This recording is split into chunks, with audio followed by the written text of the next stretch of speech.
Hi, fourth graders. Let's pick up where we left off in There's a Boy in the Girls' Bathroom by Lewis Sacker. If you remember, in chapter 18, Bradley decided to be friends with Jeff again, but then Jeff was invited to play basketball with Robbie and the other boys, and Jeff decided he didn't want to be friends with Bradley. Bradley saw all of this while he was waiting for Jeff to come back from recess. So let's see what happens. Chapter 19. Everything returned to normal. Bradley scribbled, cut up bits of paper, and taped things together. He hated everyone, and everyone hated him. That was the way he liked it. He shuddered whenever he remembered that he actually had almost done his homework. He couldn't imagine anything more horrible than that. And he was glad Jeff wasn't his friend anymore. He realized he was better off without friends. In fact, he never was friends with Jeff. I was just pretending to be his friend. He decided he'd never pretend to be anybody's friend again. Jeff was normal now, too. That was what he told Carla. He walked into her office and announced, "I don't need any help anymore. I have 8 friends now. We play basketball every recess and lunch, and I'm the best player."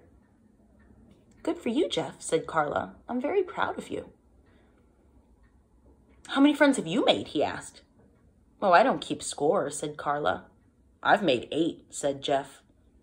"I've always considered quality to be more important than quantity when it comes to friendship," said Carla. 8, Jeff repeated. "And I'm not friends with Bradley anymore either." "I'm sorry to hear that." "Why? I'm not. I hate him. In fact," he looked around the room, "I gave him a black eye." He quickly glanced at Carla to see if she knew he was lying, then looked away.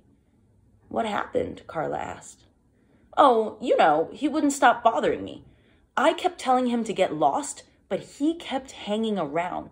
I never liked him. No one does. Then he said to me, 'Give me $1 or I'll spit on you.'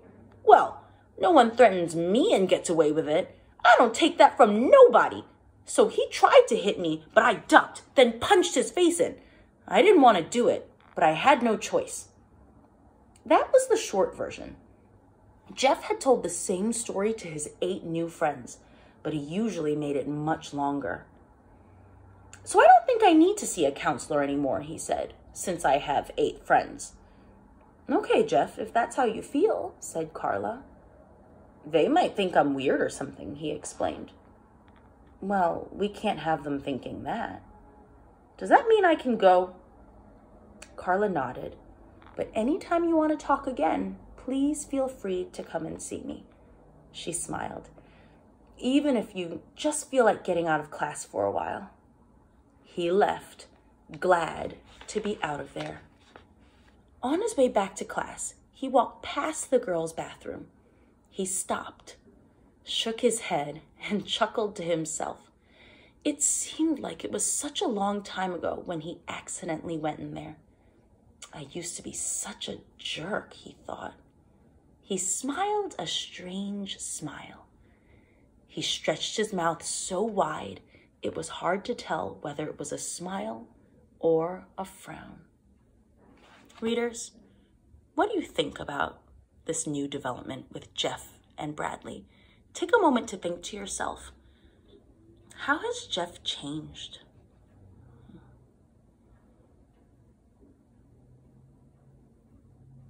And now ask yourself, how do you think this new change in Jeff will affect Bradley?